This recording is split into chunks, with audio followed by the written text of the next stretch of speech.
Oke, assalamualaikum warahmatullahi wabarakatuh. Ketemu lagi dengan saya Rizal. Sudah lama saya nggak buat video nih. Ya, saya mulai aja.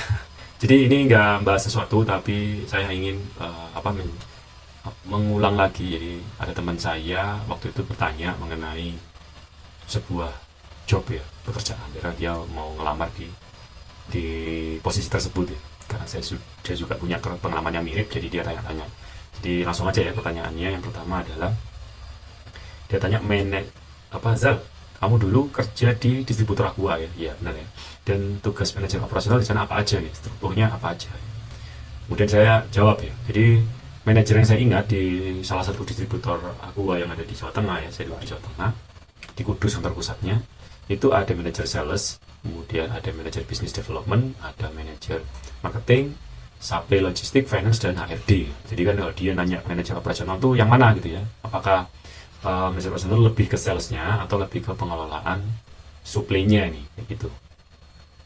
Kemudian dia jawab ada posisi kepala gudang. Sepertinya memberi semua kegiatan personal depo. Oh, kalau yang kepala depo mungkin ya saya jawabnya ya.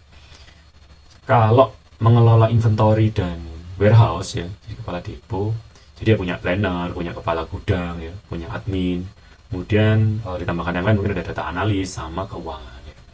Kemudian kalau kepala gudangnya tugasnya mengelola inbound ya. Jadi outbound, penyimpanan, planner itu merencanakan stok berhubungan dengan pabrik. Jadi kalau kita di kepala depo itu, megang depo kalau kecamatan tertentu atau kelurahan tertentu ya, jadi minimal ada 2 aktivitas nih, pengelolaan gudangnya, plannernya, ya sama jualannya, salesnya ya. Ada 3 sih maaf. Pengelolaan gudangnya, planner yang menghitung isinya mau berapa, sama kepala gudangnya ya. Perjalanannya nih, jadi kerja manajer operasional apa gitu. Ada panggilan yang ngomong lah, kalau kita ngelamar sesuatu kan pasti ada job desk-nya ya. Kenapa nggak dia itu aja, kenapa tanya saya sepertinya, karena kan saya mikir setiap perusahaan pasti juga sama teman-teman ya. Walaupun nama jabatannya sama nih, nama posisinya sama nih. Nah kemudian dia ngasih tuh ya omongannya, tulisannya ya, jadi tanggung jawab macam-macam ya, administrasi, kemudian menjalankan standar operasional, kemudian bertanggung jawab mengontrol, merawat aset ya, kemudian mampu menyusun laporan mingguan, bertanggung jawab SDM, penyelesaian target ya, dan berjalan dengan legalitas dan kepatuhan perusahaan, peraturan tertentu ya. Nah, kemudian dia nanya lagi ya. Nah, dia nanya sistem distribusinya gimana ya, kemudian dasar pengirimannya bagaimana, kemudian kendaraannya bagaimana ya. Saya nggak tahu ya kalau di sana ya. Kok tanya saya gitu, saya bilang. Ya kan beda-beda, dia bilang nggak bisa disamakan. Nah, kalau menurut pengalaman saya jawab ya. Jadi sistem distribusinya gimana? Saya jawab dikirim dari pabrik Aqua langsung di depo. Ada tim supply dari distributor yang ngatur. Kebetulan saya di tim supply-nya dulu ya. Jadi yang ngatur harus ngasih berapa tiap depo-depo mulai dari data historis, dan kemudian nanti kita minta segitu banyak baru nanti dapat hari ini kemana, besok kemana gitu ya.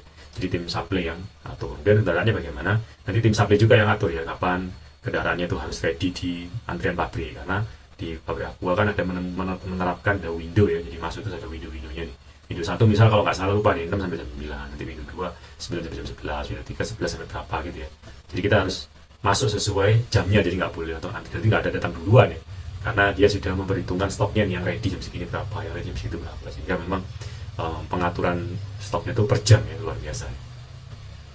Nah kita yang tim supply harus ngatur itu teman-teman ya, jadi truknya harus standby jam berapa harus ada di sekitar pabrik. Atau kemarin waktu itu kita punya garasi sendiri sih, perusahaan kami punya garasi sendiri untuk antri, untuk naruh truk parkir ya. Jadi kalau sudah jam windownya langsung tinggal geser aja.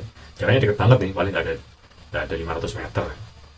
Kemudian nanti kalau truknya sudah nyampe di depo ya, nanti kita nih segera oyak-oyak ya, atau ngejar-ngejar ke kepala deponya segera dibongkar, karena nanti segera balik lagi ke pabrik ya. Kita punya target ritase nih, bisa harian ritasenya, bisa mingguan target ritasenya.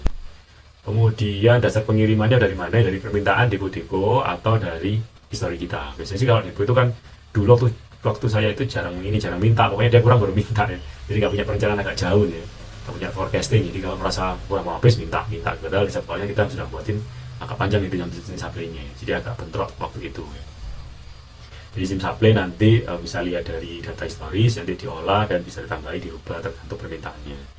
Kemudian nanti supply yang minta ke pabrik Aqua ya, tiap minggu sekali atau 2 minggu sekali, kalau satu sebulan sekali ya, minta ke sana, jadi kalian tuh di produknya apa aja bulan ini gitu ya, sesuai target yang diberikan sama dia.